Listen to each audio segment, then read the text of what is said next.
There are some things in life that, even though they are extremely obvious and they are so certain, we still have a lot of difficulty accepting deeply inside. And one of them is our own mortality. The fact that sooner or later we are all going to die. There's nothing wrong with it. It's just a natural fact. But still, I don't know exactly why, and it's not the moment now to go through it, to understand why. But the fact is that even technically we know that we are going to die, we do not connect to it. Unless we have some experience or some fact in our life that really touches us so strongly that we see in front of our eyes our own mortality. The difficulty is that even if we know that we are going to die, we don't know what to do. We don't know how to prepare ourselves for our own death.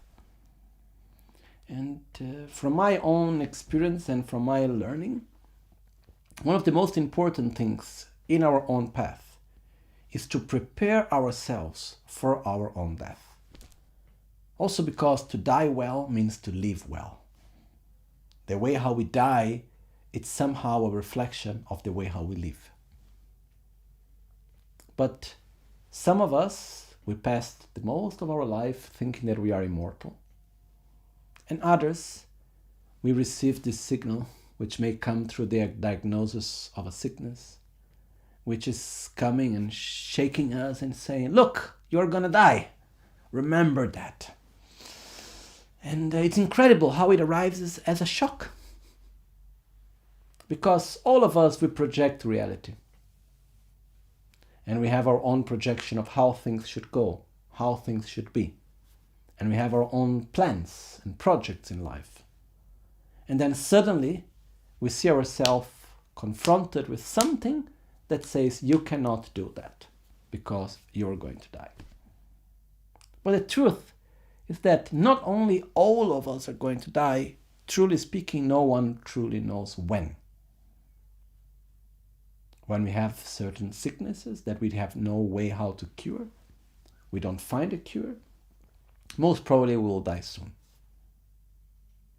Not necessarily, there is always, I saw different cases with people that it seems like they were going to die very soon and there they were living for very long. On the other side, there are people that they look very healthy, then from one day to the other, boom, they are gone. So what shall we do? How can we prepare ourselves for it? There are two ways, from my point of view, that I'd like to share with you. One thing, which is a bit personal, maybe it works, maybe it doesn't work for other people, but for me, is the certainty of the uncertainty of life makes me relax a lot. Because the truth be told, I am going to die. I have no idea when. So there is no point into planning how long I am going to live, what I am going to do. The most important thing of all is that every day that passes by, I live in the best way of my abilities. I connect well with other people. I give my love. I receive the love from others. I am truthful to my values. And I live every day of my life in the best of my abilities. If I do that, whenever I die, death is welcome. I have nothing to fear and nothing to regret. If we live our lives without being truthful to ourselves and our values, without living a life which is consistent, coherent, without living a life which is based on love and respect, but we live a life based on conflicts and expectations and sadness and fears and all of that, then it doesn't matter how long we live. It's going to be difficult. So first of all, remember, we don't know how long we're going to live. And even if we have a very long life, to start living in a conscious way when we get 90, is too late. Also because the longer we live, the more the way how we live is a result of how we have lived up to them. Which means we are made of habits. The more I act in a certain way, the more I will act in that way. So it is said that up to our 50s, we are creating more and more habits. After that, we just follow the habits that we have created. So independently of the fact of how long we are going to live, it's important for us to remember, I am going to die and I have no idea when, truly speaking. But we only realize that when we feel it from our belly, when we feel it from our guts, not from our head. And then we can say to ourselves, I may and I should live every day in the best of my abilities. I have no time to lose with jealousy. I have no time to lose with fear. I have no time to lose with conflict, with anger. I will do what is truly meaningful for myself and for others around me. The other part regards some,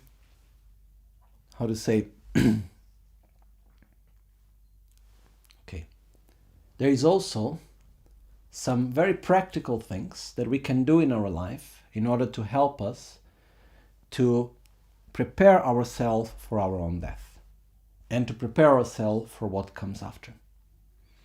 In Tibetan Buddhism, they are called the 5 forces, which for me is a very important part of the teachings and the practice. So the first one is called the force or the strength of virtue. And the 5 forces, they go from more easy and superficial to more difficult and deep as we move on. So the first one is related to material things, which means we need first of all to relate to the material things that we have and around us as a mean, as a tool, and not as a final goal. Because the day that we die, we cannot take anything with us. And one of the great interferences in our death is the attachment to material things. So we need to understand that to have a lot of money, it's wonderful and useful as long as I use it. If I cannot use it, what's the difference of having and not having? So, everything that we have, it's something that is there in order to fulfill a function to serve our own purposes in life. So, the first step, the first power, is to use the material means that we have in life in a positive way, in a virtuous way, and to go beyond the attachment to material things. To make clear to ourselves, these are just means, it's just a tool in life, it's not a final goal. And there is a simple exercise that I like to do, and I like to share with my friends, to train ourselves on that first step, which is go home, go to a room, open a wardrobe, look in the place where you have stuff, look at the things that are there, and then ask yourself, this object, what is the function that it has to me? Is this object serving my purposes, or am I serving the object? If we see that whatever object doesn't have a function to ourselves, it doesn't serve any purpose for ourselves other than owning it, then the possibilities are 3. Or you give, or you sell, or you throw it away. Because accumulating stuff for the simple fact of owning it, it consumes part of our energy, it consumes part of our life for something that is not taking us anywhere particular. It's not making ourselves a better person.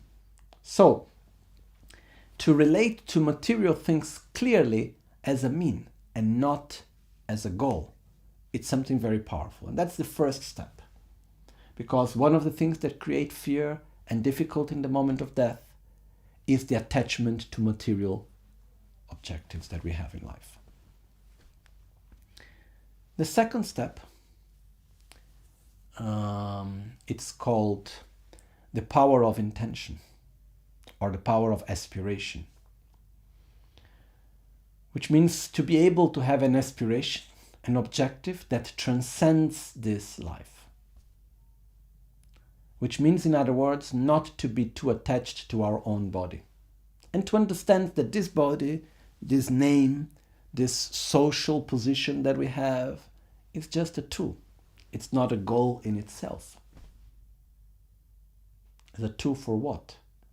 To develop love, to develop wisdom, to interact with others in a peaceful way, to help others to be well, and to cultivate what continues from life to life. So we need to understand more and more that there is something that continues day after day, week after week, month after month, year after year, and life after life. We may call it in many different ways. We can call it our soul, we can call it our subtle mind, our mental continuum, our true self, whatever name you like to give to it. But the fact that there is something that continues. And this is the most important thing that we need to take care. So we need to identify ourselves with an identity that transcends this body. And by that, we need to place ourselves an objective that transcends this life. That's the second step, which is not so easy. So we transcend the attachment to this body, to this name, to this social place where we are, and so on. The third part is called the power of opposition, which means to understand deeply and to accept that our sufferings are coming from our inner conflicts. So-called mental defilements, such as anger, jealousy, fear, arrogance, miserliness, and so on. So, what we do is we make a strong commitment that it doesn't matter what happens, I will not allow myself to be driven by such mental defilements. I don't want to let myself be taken by anger or by jealousy or by fear. I don't want that to happen. And I oppose myself to that mental defilements. That's the third power. The next power is called the power of prayer. The power of prayer in the sense of an aspiration that goes beyond this life. While in the second power we should have an identity that transcends this life, in the fourth power, the power of prayer, we have objectives that transcends this life. So we ask ourselves, what do I want that transcends this life? And once we are able to put forward an objective in which wherever I will be, may I always have love and compassion and patience and stability. Wherever I will be, independently of this body, of this life, may I always be in peace. This is an example. But we can have an objective to be reborn in one place or in another place, or whatever is our objective that transcends this life. To have a clear objective that transcends this life, it's also very important. And the fifth power is called the power of familiarization, which basically means to familiarize ourselves with virtue, with love and wisdom and stability and joy and satisfaction, and to gradually put aside our negative habits, such as anger and jealousy and envy and so on. So to familiarize ourselves with a better version of ourselves, let's say. So these are the 5 powers. So basically, first thing, see material things as a mean and not as a goal. Second, go beyond this body and this name. We are something that goes much deeper. That's simply the body and the name and the image that we have. Third, go against your own mental defilements. Do not follow them. Understand that they are just harmful to yourself. Fourth, have a higher objective that transcends this life. Fifth, familiarize yourself with what is virtuous through your daily actions. If we follow well these 5 forces, it's like an insurance of a good rebirth. then we have nothing to fear. But in order to do that, we need to live well our daily life. And this is something that is truly important, because the more we are certain of our own death, and the more we live fully and deeply every day, the more we can live a good life. So, the awareness of our mortality should not bring us fear or sadness, but should bring us the preciousness of every day that we have. For example, there are people that we love. There is family, there are friends. And when we start thinking, oh, what if I die in a month? What if I die in 2 months? What if I die in 1 year? And this can bring a lot of anxiety. I don't want to be separated from my children. I don't want to be separated from my parents. I don't want to be separated from my friends, and so on. Why I don't want to be separated from them? Because I love them and it's so good to be together. So, let's choose to be together by truly being together. Sometimes we can live a whole life together of long, long years and still be very far away because we are too busy with other stuff. Instead, we choose to be together, which doesn't matter how long we are going to have. The time that we have together, we will do the best of it. We'll take care of each other with love. We'll be with each other with respect. We'll connect with the qualities of each other. And one day, as it's part of nature, we will be separated in the way how we know ourselves now. And in that day, we can rejoice for the opportunity that we had and the experiences that we had and the way how they shaped ourselves. I know it's not easy, especially for those that have had a strong diagnosis, that are going through sickness. I know it's not easy. But there is the possibility, there is the choice. And it's very much connected to what are the priorities that we give.